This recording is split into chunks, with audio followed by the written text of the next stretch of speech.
aircraft platform, corporate airplane. The large corporate airplane have sold well, and now with the economy coming back in the U.S., we hope that the smaller corporate airplanes grow again. Of course, also in the aircraft business, we have our commercial business where we've invested in a product called the C Series, and that's selling well with 198 orders on a target of 300 before first delivery, and we're in flight test right now. Why are we seeing such strong demand for Airbus, for example, record orders in 2013, and for Boeing, record deliveries in 2013, and not seeing similar numbers at Bombardier? Well, the C Series is a new product. We're coming into mainline. We've always been world leader in regional aircraft, and I think the product has to get known. If I compare to when Airbus came in with the 320 about 20 years ago, they had the same kind of results in terms of sales. 300 before first delivery is actually very good. You can't compare us to two companies that are just replacing fleets all over the world. We have a unique product with a niche, and I think it'll represent a great opportunity for our company. Does it mean, though, new global airplanes that are coming into production in 16? We've invested in the train business with a high-speed train in China. So a lot of these investment now are going to start to generate revenue, and I think that's very good for the investors in our company. Help me understand why the C Series platform is so far behind schedule. Well, you know, if you compare to any airplane program, it's actually doing very well. It's probably the shortest program in all of aviation in developing a commercial aircraft. Now, they're complex product, and I'm disappointed that we're taking a little bit more time, but it's important to enter into service with great reliability and do our homework well, because we'll be delivering this aircraft for 25 years. Clearly, that's what your customers want. Is there any risk that you won't meet the targets that you've set now? I think Bombardier has said publicly you expect the first C-Series jet to go into service in mid-2015 and the larger aircraft to go into service about 6 months later. Yeah. How reliable are those targets?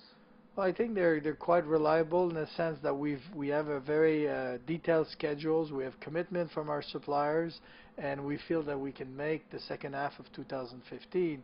But at the same time, this is development of an extremely complex product, and we're in the test phase, and in tests we learn. So I feel that we're managing the risk very well, that we have a good plan, but there's always a risk in test.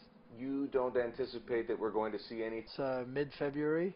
We'll give more precision on the development cost of the C-Series, but obviously if you take more time, you spend more money on the development. But overall, I look at the business case for the C-Series, the business case that's over 20 years, and I feel that we're in really good position to deliver the results we anticipated. Am I at least in the ballpark with that number?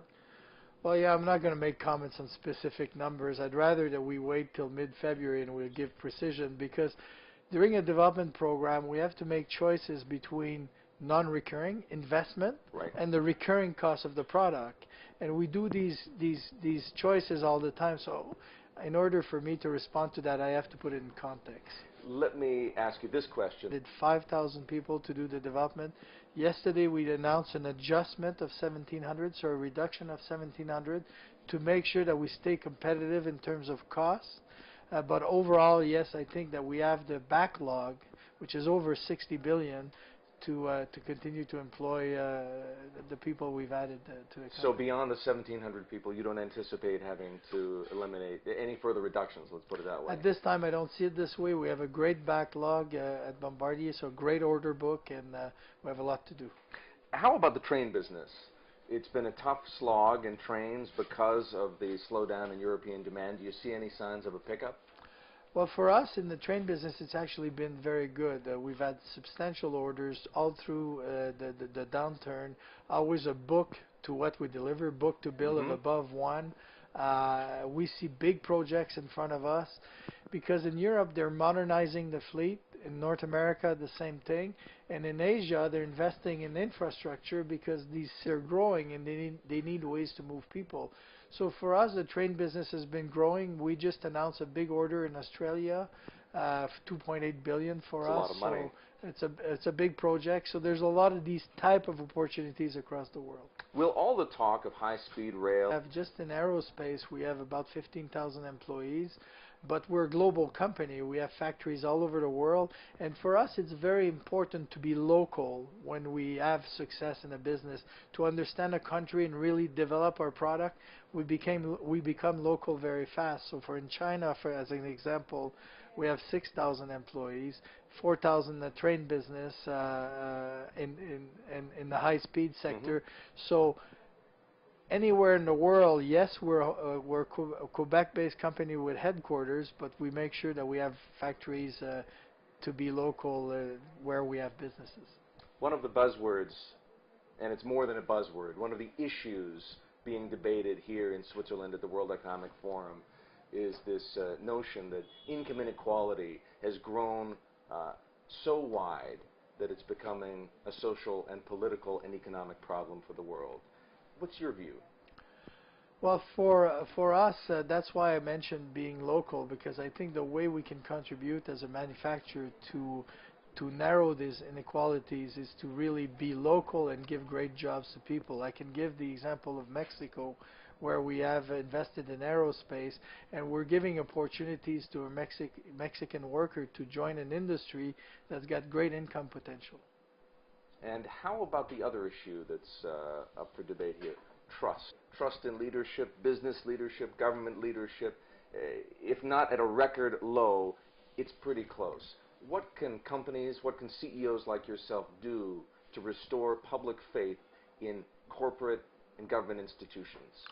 Well, I'll just take the example of how we approach trust with our employees. We're very transparent. So we discuss business potential with them, issues, and we look for solution, and we talk about the long term and invest in their career for the long term so that they can grow with our company.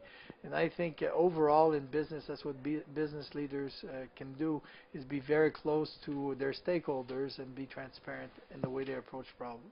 Pierre, before we finish, it occurs to me. They have two very large manufacturers of rail equipment. For us, it means that we have to understand their approach. We have to have local suppliers in China so that if they compete with us on other markets, we can use the same suppliers and have a similar cost base. I think the reality today is that you'll have global companies that will new competitors, and it's really important for us to get close to those new potential competitors in terms of market and go understand their supply chain, their way of approaching a business, and that's what we're doing in China. We have a manufacturing plant, and we have great supply chain, so we can compete with these new competitors. Should companies like yours in the transportation business, whether it's Bombardier or Boeing or Airbus or Alstom, be afraid of the Chinese? I think it's a great market, so we need to be in China and understand the market, and at the same time we need to realize that with the local economy they've got, they will be great competitor. But afraid, I don't think so. I think we're a great company also.